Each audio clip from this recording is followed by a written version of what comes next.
सबैमा नमस्कार। Welcome to biomed diaries. So आज म चाहिँ माइक्रोस्कोपको पार्ट्सहरू प्लस माइक्रोस्कोपको तपाईँको मेन्टेनेन्स कसरी गर्ने हैन, यसको चाहिँ तपाईँको लेन्सहरू क्लिन कसरी गर्ने हैन, सबै कुराहरू म देखाउन जाँदैछु। सबभन्दा पहिला केही गर्ने बेला भन्दा अगाडि हामीले के गर्नुपर्छ, तपाईँको ग्लोभ्स युज गरेर बल्ल माइक्रोस्कोपहरू युज गर्नुपर्छ हैन। किनकि माइक्रोस्कोपमा एकदम माइक्रोस्कोपिक अर्गानिजमहरू, भाइरसहरू, ब्याक्टेरियाहरू हेरिन्छ हैन। त्यो भएर चाहिँ गर्दाखेरि पहिला हामीले अब प्लग इन गरिसकेपछि के गर्ने, मेसिन अन भइसकेपछि पहिला पार्ट चाहिँ तपाईँको लाइट है, लाइटले काम गरेछ कि छैन यो पार्ट भयो है। त्यसपछि तपाईँको अर्को यो भनेको तपाईँको है, यो भनेको तपाईँको कन्डेन्सर हो हैन। त्यसपछि तपाईँको स्टेज भयो, यो तपाईँको नोज भयो है। यो चाहिँ तपाईँको अब्जेक्टिभ लेन्स भयो, जुन चाहिँ अब्जेक्टलाई हेर्छ है। हामीले यहाँ चाहिँ स्लाइडमा राखिसकेपछि यहाँ अब्जेक्टलाई हेर्ने अब्जेक्टिभ लेन्स भन्छ भने हामीले आँखाबाट हेर्ने कुरालाई चाहिँ यसलाई चाहिँ आइपिस भन्छौँ है। आइपिसमा चाहिँ तपाईँको दुईवटा आइपिस हुन्छ, प्लस तपाईँको यहाँ जुन लेख्या हुन्छ नि यो डाइपोल, यो चाहिँ डाइपोल सेटिङको हो। कसैको आँखा चाहिँ बिग्रिया हुन्छ होइन, त्यो बेलामा चाहिँ अब पावर नपुग्ने भयो भने चस्मा लगाएर हेर्नुपर्ने हुन्छ, त्यो बेला चाहिँ हामीले यो डाइपोल सेटिङ गर्छौँ। त्यसपछि यो तपाईँको स्टेज है, स्टेज भयो तपाईँको होरिजेन्टल र भर्टिकल गर्नलाई यो चाहिँ यसमा स्लाइड क्लिप भयो। प्लस यो चाहिँ तपाईँको कोर्स एडजस्टमेन्ट र फाइन एडजस्टमेन्ट हुन्छ है। यो अगाडिको चाहिँ कोर्स एडजस्टमेन्ट तलमाथि गर्ने, यो चाहिँ फाइन एडजस्टमेन्ट भयो है। त्यसपछि क्लिनिङको प्रोसिड्योर अहिले चाहिँ अब चाहिँ हामी क्लिनिङको प्रोसिड्योर सुरु गर्छौँ है। ल स्टार्ट। सो क्लिनिङको लागि चाहिँ हामीले के चाहिन्छ भन्ने कुरा चाहिँ एकदमै ध्यान दिएर हेर्नुपर्छ र त्यो कुराहरू नभइकन हामी चाहिँ माइक्रोस्कोप क्लिनिङ प्रोसेसमा अगाडि बढ्न सक्दैन। त्यसको लागि चाहिँ हामीले हेर्न सक्नुहुन्छ यो माइक्रो लेन्स क्लिनर है, यो लेन्स क्लिनर चाहियो। त्यसको लागि चाहिँ तपाईँ त्यसपछि अर्को चाहिँ हाम्रो लेन्स क्लिनिङ टिस्यु पेपर है। यो नर्मल टिस्यु पेपर र यो टिस्यु पेपरमा एकदमै फरक हुन्छ, त्यही भएर यो चाहिँ तपाईँको एकदमै यो नभइकन हामीले लेन्स क्लिन गऱ्यो भने पनि त्यति राम्रो तपाईँको इमेज रिजोल्युसन आउँदैन।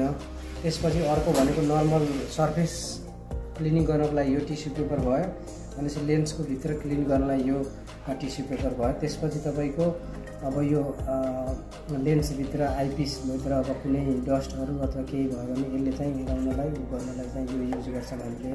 अनि यो चाहिँ इमल्सन ओइल भयो होइन फर माइक्रोस्कोप। यो चाहिँ तपाईँको यसमा हेर्न सक्नुहुन्छ 100x र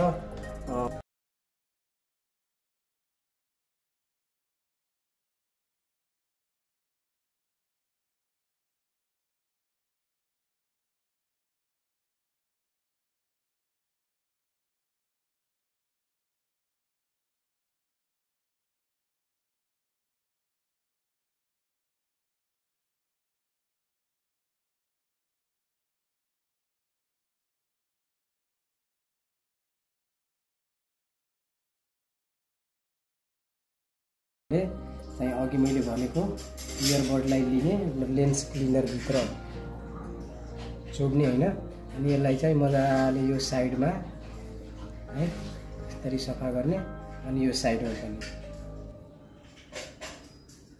है सफा गरिसकेपछि एकछिन आफै सुक्छ।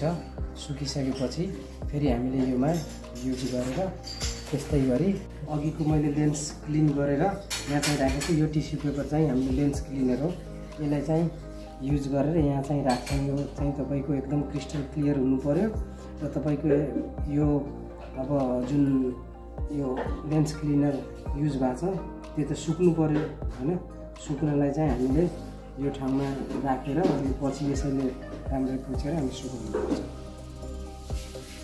लेन्स पहिलो लेन्स यो भयो, यो क्लियर भइसक्यो। यो अर्को सेकेन्ड हुन्छ है आइपिस लेन्समा, त्यो निकाल्न चाहिँ यहाँबाट हामीले यो पार्ट चाहिँ बाहिर राखेर यो पार्ट चाहिँ आउँछ तपाईँको। यो चाहिँ एकदम केयरफुल्ली युज गर्नुपर्छ है। यो पनि एकदम क्रिस्टल क्लियर छ कि छैन भने एकदमै अहिले आएको फेरि उसले सोलुसनले क्लिन गरेर अनि युज गर्नुपर्छ।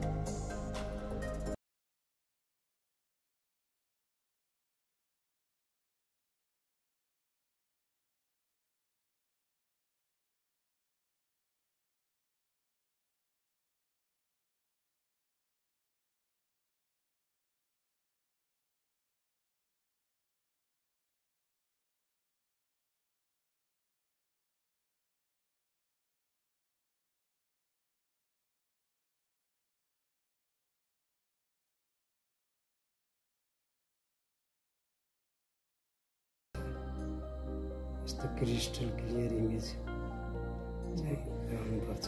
एउटा म पनि बोलिदिन्छु। सो अघि हेर्दाखेरि चाहिँ तपाईँको यो हेर्न सक्नुहुन्छ यहाँ 4x र 10xमा सफा गरिसकेपछि इमेज राम्रो आयो होइन। अब हामीले 100x र तपाईँको 40xलाई क्लिन गर्छ।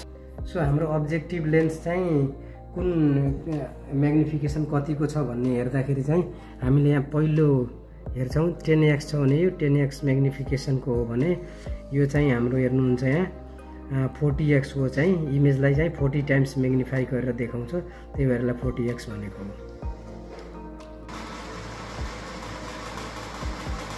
अहिले चाहिँ हामी यो हेर्न सक्छौँ यो तपाईँको अहिले 40x को इमेज हो। क्लिन गरिसकेपछि एकदम क्लियर आएको छ।